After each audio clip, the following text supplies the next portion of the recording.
네. 네, 서울에서 사업하는 뉴스캔 사업가 이원지입니다. 네, 제 스폰서 사장님은 한정원 사장님 되십니다. 먼저 화면 공유하고 그럼 시작할게요.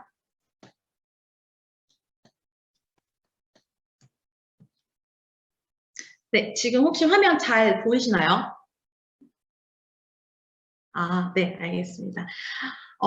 일단 제가 이 에이스 그룹 미팅에서 이렇게 저의 이야기를 할 수 있다는 게 너무나 감사한 일인 것 같아요. 제가 이 비즈니스를 만난 건 저한테 너무 큰 행복이고 자랑인 것 같습니다.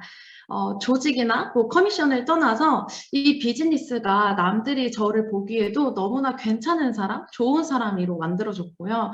저는 또 하고 싶은 건 무조건 해야 하고 또 하기 싫은 건 절대 안 한다라는 그런 고집이 있었어요. 그래서 차별성도 없었고요. 그래서 인내심도 없었는데 그랬던 제가 변화하고 이렇게 조직을 만들어서 이렇게 큰 에이스 그룹 미팅에서 강의를 할 수 있었던 건 다 저희 스폰서님 덕분인 것 같습니다. 저는 공시생이었어요. 교도관이 되고 싶었던 그런 공시생이었습니다. 하지만 되고 싶다는 마음은 있었지만 그걸 위해서 노력하는 것은 또 쉽지 않더라고요. 그래서 제가 중간에 선택했던 것이 이제 강사 생활이었습니다. 제가 국어국문학과를 나온 건 아니지만 공시를 준비하면서 이상하게 국어 과목만 100점인 거예요. 그래서 국어 전공을 하진 않았지만 그냥 공무원 시험 성적표를 들고 가서 강사를 구한다기에 찾아가게 됐었던 것 같아요. 또 저를 아시는 사장님들은 아시다시피 제가 또 성격이 되게 좋아요. 그래서 밝고 명랑하고 또 사랑도 많고 그러다 보니까 되게 학생들이랑도 많이 친해지고 또 이 일을 또 엄청 좋아하게 되었습니다. 그래서 또래 친구들보다 조금 높은 월급을 받으면서 되게 부족함 없이 지냈었는데요. 그 와중에 제 친구가 루미스파를 가져오는 거예요. 그래서 그게 뭐야? 나도 그거 한번 써볼래? 했다가 너무 좋은 거예요.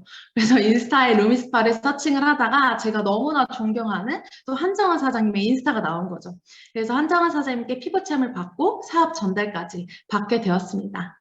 아까 말씀드렸다시피 저는 되게 즐겁게 일하면서 부족함 없이 지냈던 사람이었는데요.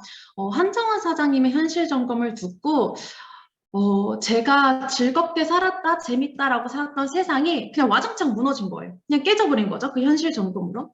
이렇게 살면 괜찮을 줄 알았었는데 또 그게 아니더라고요. 제가 정말 즐겁게 하고 있었던 일은 제가 그냥 좋아했던 일이 아니라 사람은 어쩔 수 없이 돈을 벌면서 살아가야 되는 동물인데 그 돈을 버는 수단 중에서 그냥 그나마 가장 괜찮은 일을 선택해놓고 내가 좋아하는 거야, 난 즐거워 하면서 합리화를 하고 있었더라고요. 제가 진짜 좋아하는 거는 놀러 다니는 거고 여행 다니는 거고 가족들과 함께하는 시간인데 돈을 벌어야 한다는 이유 때문에 놓치고 있는 게 많더라고요. 근데 심지어 놓치고 있는 게 뭔지도 모르고 그냥 그게 당연한 듯이 살아가는 제 모습이 보였습니다. 그래서 처음에는 단순히 그냥 초아 언니랑 노는 게 재미있어서 왔다 갔다 했다면 현실 점검을 깨닫고 이 비즈니스를 잘하고 싶다는 생각이 들었습니다. 잘하고 싶다는 생각이 들었는데 잘할 수 있다고 생각했는데 마음처럼 그게 잘 안 되는 거예요. 그래서 일단 저는 뉴스킨을 한다는 것 자체를 오픈하기가 쉽지가 않았어요. 왠지 물건 파는 사람인 것 같았고 그리고 크리에이터라고 하는데 뷰티에는 전혀 관심이 없고 그냥 저는 이 뉴스킨에 있는 보상이 좋아서 시작됐었던 거거든요. 그렇게 준비가 안 된 상태로 이 비즈니스를 하다 보니까요. 정말 매일 혼났습니다. 처음에는 스폰서님들이 저한테 하시는 그 잔소리가 너무 싫은 거예요. 지각하지 마라, 시스템 들어라, 강의 들어라, 2363 해라. 근데 이 비즈니스를 하면서 사실 너무나 당연한 것들이잖아요.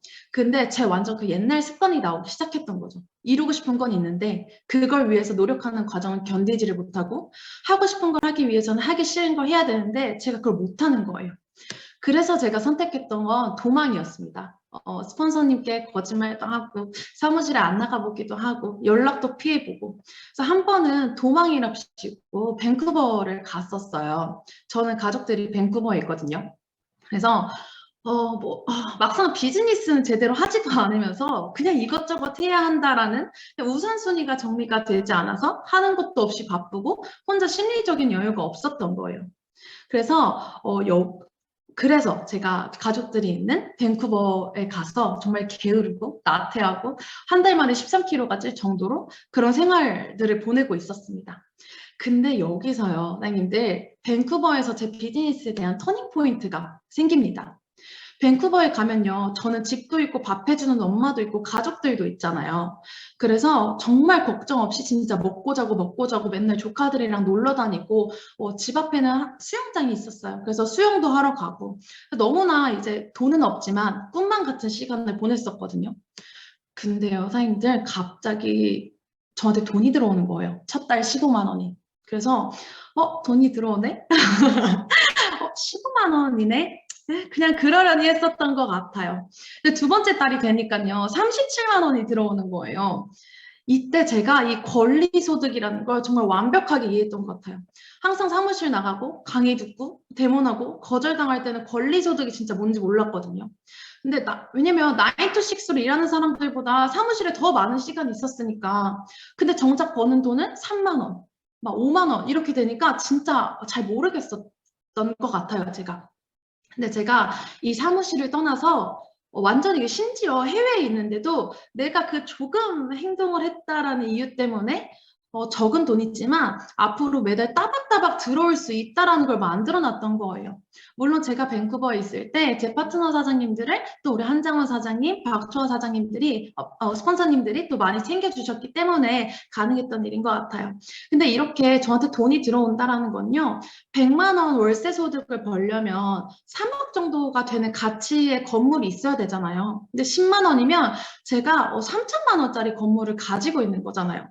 이때 처음 느꼈던 것 같아요. 아, 이거 진짜 되는 사업이구나. 내가 진짜 아무것도 안 한 것처럼 느껴지고 성과가 없는 것처럼 보여도 아주 작게 작게 내가 쌓아 나가고 있었던 거구나를 느끼면서 아, 진짜 이 비즈니스 포기하지 말아야겠다. 내가 진짜 지금 당장 편하려고 밴쿠버에 왔지만 조금만 고생해서 이 비즈니스 최악 구성으로 7년만 하면은 월 1,000만 원이라는 권리소득이 들어온다는데 그럼 그 당시에 저는 이제 그 당시 기준으로 7년 뒤면 30살이었거든요. 그래서 월 1,000만 원인 건데 아 이거 진짜 제대로 집중해야겠다라는 생각으로 뻔뻔하게 다시 사무실로 돌아왔습니다. 그렇게 방황을 하고 돌아와 보면요. 저를 항상 반겨주시는 박초아 사장님이 계셨어요. 박초아 사장님이 계셨기에 눈물이 나죠? 네, 박초아 사장님 계셨기에 지금의 제가 또 만들어진 것 같습니다. 잠시만요, 선생님들. 죄송해요. 이런 방황 속에서요, 박초아 스폰서님이 저한테 보여주신 건요, 스폰서는 있을 자리에 있어야 된다는 것과, 먼저 되는 걸 보여줘야 되는 게 스폰서라는 거예요. 제가 이 비즈니스를 하면서 BA가 되면서 조직을 만들었고, 파트너 사장님들과 소통을 하면서 가장 크게 느꼈던 건 뭐냐면요. 제가 파트너 사장님들한테 이 비즈니스 전달했잖아요. 우리 인생 바꿔보자. 네 꿈은 뭐니? 내가 너 그거 이뤄줄 수 있도록 도와줄게. 나 따라와. 한 거잖아요. 근데 사실 제가 사람들을 만나면서 느낀 건 뭐냐면요. 제가 주로 만나는 건 20대들인 것 같아요. 근데 대부분의 20대들은요. 본인 인생에 있어서 어떤 사람으로 클 수 있는지에 대해서 생각을 안 해보고 살아가는 것 같아요. 그저 허황된 꿈이지 돈 많은 백수가 짱이야 라고 이야기를 하면서 본인 스스로부터 본인이 어떻게 클 수 있을지를 잘 몰라요. 그래서 방황할 수 있다고 생각해요. 저처럼요. 제가 그랬듯이.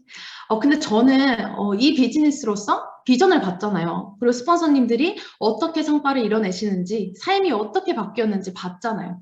저는 그래서 이 도구가 우리의 인생을 어떻게 바꿔줄 수 있는지 알아요. 스폰서님들이 저 잘 되라고 보여주신 것도 있겠지만 이거 전달하라고 보여주신 거라고 생각을 해요. 그래서 제가 있을 자리에 없으면 파트너들이 방황했을 때 다시 돌아와도 이 비즈니스에 대한 기회를 다시 잡을 수가 없다라고 생각을 합니다. 저는 리더이기 때문에 리더십을 가져야 한다고 생각합니다. 그래서 그것에 대한 기본은요. 제가 특별한 능력은 없어도요. 파트너들의 타이밍이 왔을 때 제가 품어줘야 된다고 생각을 해요. 그게 있을 자리에 있는 스폰서인 것 같아요. 또 되는 걸 보여주는 스폰서가 되어야죠. 그게 제가 초기에 성장할 수 있었던 가장 큰 깨달음인 것 같습니다. 근데 이런 큰 깨달음 속에서 팀원들이 하나둘씩 붙기 시작하고 골드, 라피즈, 루비, 엠버라는 핀을 달성하면서 너무 기쁘더라고요.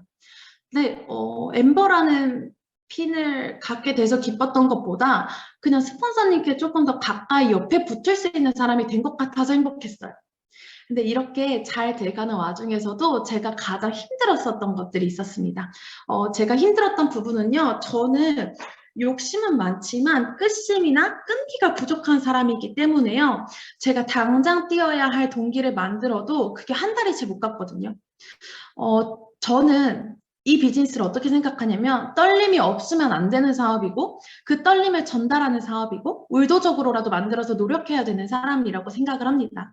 왜냐하면 저희가 제 꿈은 엄청 크거든요.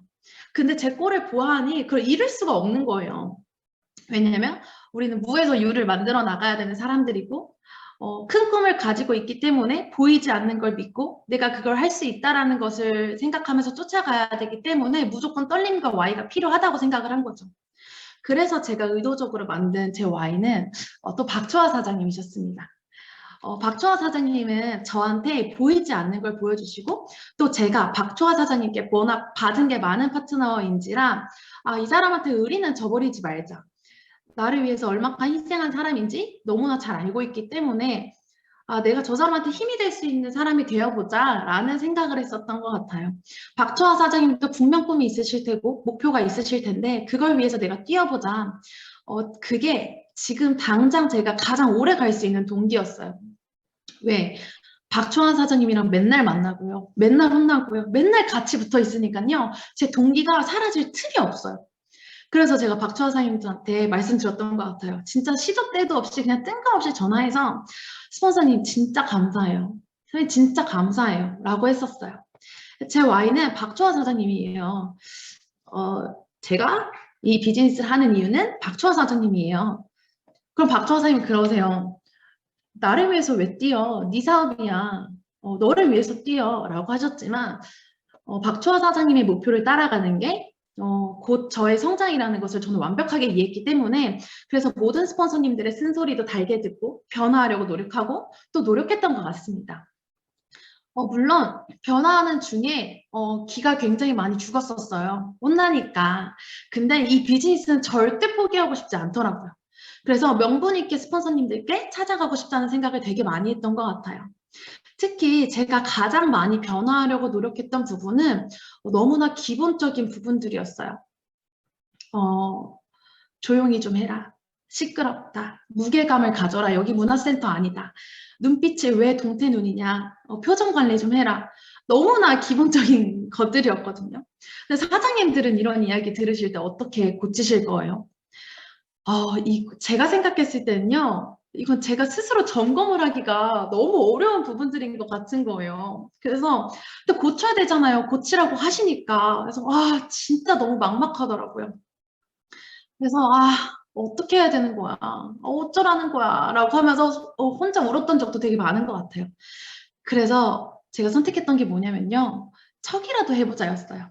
뭔지는 모르겠으나 척이라도 해보자. 일단 스폰서님들 이야기하실 때 졸릴 수도 있고 못 알아들을 수도 있지만 일단 알아듣는 척이라도 해보자. 졸리면 더 눈 똑바로 뜨고 스폰서님 눈을 보자. 그럼 집중하는 것처럼 배우려고 하는 사람처럼 보이겠지? 인사할 때 온갖 애교를 부리면서 인사를 하는 게 아니라 안녕하세요만 해보자. 저는 워낙 텐션이 높았던 사람이라 일단 스폰서님들 앞에서 말을 아껴보자. 그럼 가벼운 사람으로는 보이지 않겠지 했어요. 그래서 제가 선택했던 건 척이었던 것 같아요. 그랬더니요, 칭찬을 받는 거예요. 사실 이 행동이 이게 정답이구나 이렇게 해봐야지 했던 행동들은 아니거든요. 단순히 이제 안 혼나기 위해서 했던 행동들이지. 근데 척이라도 하니까 제가 어떻게 바뀌어야 할지 감이 오기 시작하는 거예요. 결국 이게 제가 의도적으로 제 행동을 바꿨던 게 아닐까 싶어요. 스폰서님들이 왜 눈빛을 바꾸라고 했는지, 왜 무게감을 가지라고 했는지 알겠는 거예요. 너무 작은 것들인데 이게 이 비즈니스를 하면서 어떤 영향력을 갖게 되는지 알겠는 거예요. 와, 스폰서님이 하시는 말씀에 다 이유가 있구나. 나는 아직 그릇이 작은 사람이니까 이해가 안 되더라도 무조건 스폰서님 이야기에 예스 해보자. 언젠간 이유를 이해하게 되겠지를 깨달았던 것 같아요. 제가 엠버가 되면서 이 비즈니스를 하면서 많은 분들이 또 저한테 여쭤보시더라고요. 이원지 사장님, 1만 라인을 어떻게 만들었어요? 파트너즈를 어떻게 키워요? 어떻게 하면 잘할 수 있어요? 근데 제가 한 것은요, 제가 속도가 굉장히 더뎠던 그런 파트너 중에 한 명이에요. 그래서 속도가 좀 더딜 수도 있고요. 변화할 부분이 한 번의 변화가 안 될 수도 있지만, 항상 제 생각은 비우고, 배운다라는 마음으로, 스폰서님 저 혼나도 좋아요. 뭐라 하셔도 좋아요. 저 스폰서님 말 잘 들을게요. 항상 잘할게요. 노력할게요. 근데 또 노력할게요. 근데 또 잘할게요. 라고 하면서 항상 스폰서님 옆에 붙어 있으려고 했었던 것 같아요. 트윈즈 엠버 워크숍을 처음 갔을 때요.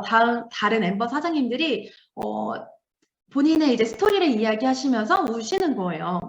근데 저는 엠버가 되면서 눈물이 나오진 않았었거든요. 근데 다른 이제 사장님들이 조직을 만들고 이 비즈니스를 하면서 또 얼마나 이제 힘든 일도 있었을 거고 노력을 하셨겠어요. 근데 그 노력들을 무시하는 게 아니라 그 눈물에 저는 공감이 안 갔던 거예요. 그래서 스폰서님께 그때 방에 들어와서 전화를 드렸던 것 같아요. 스폰서님 여기 너무 좋은 곳이에요. 여기 스폰서님이랑 너무 같이 오고 싶어요. 보고 싶어요. 했었는데 스폰서님 근데 제가 엠버가 되고 싶어서 엠버가 된 게 아니라 그냥 스폰서님들이 하라는 대로 했는데 이 자리에 오게 됐어요. 그래서 그런지 여기 계신 사장님들의 스토리를 잘 못 알아듣겠어요. 제가 잘못된 걸까요? 라는 이야기를 말씀을 드렸던 것 같아요. 근데 변지인 스폰서님께서 하셨던 얘기가 뭐냐면 나도 핀을 쫓아서 사업한 적이 없어. 조직의 수를 늘리면 핀은 자연스럽게 따라와.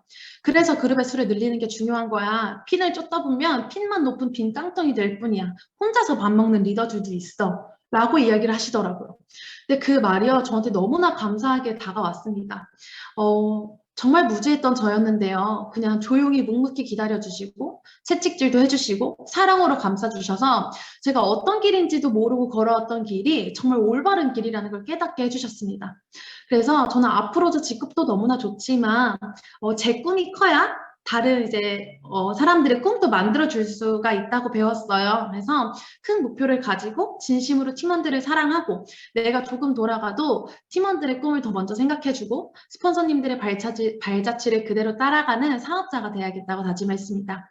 그게 스폰서님들이 저에게 보여주신 잘하는 방법이거든요. 여기에 지금 줌에 저희 밴쿠버에 사는 저희 가족들이 들어와있어. 네, 그래서 이게 올 일이 아닌데 왜 올까요, 선생님들? 제 수많은 꿈들 중에서 하나는요, 살아가는 데 있어서 돈이 전부라고 생각하지는 않아요. 근데 제가 사랑하는 사람들을 지키려면 돈이 좀 필요하더라고요. 그래서 항상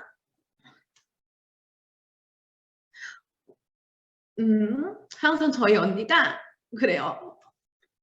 밴쿠버로 오라고.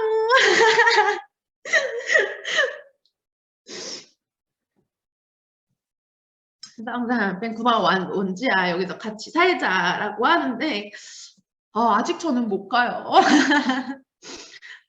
왜냐면 제가 지금 가잖아요. 그러면 엄마랑 언니랑 저랑 셋이서 같이 고생해야 돼요. 근데 제가 여기서 사랑하는 사람을 지킬 수 있는 힘을 키워서 사랑하는 사람을 지키기 위해서라도 그리고 제가 살고 싶은 인생을 살기 위해서라도 이 비즈니스를 더 열심히 해서 집중해서 이뤄낼 거고요.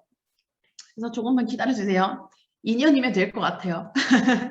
그래서 집중해서 더 이뤄낼 거고요. 그리고 제가 너무나 사랑하는 그리고 존경하는 저희 스폰서님들 한정원 사장님, 박초아 사장님, 그리고 최익준 변지 사장님 관심이 없으면 쓴소리도 안 한다라는 거 알고 있습니다. 그래서 그러니까 제가 이 에이스만큼 큰 그룹을 가지기 전까지는요. 스폰서님들 은퇴하시면 안 됩니다.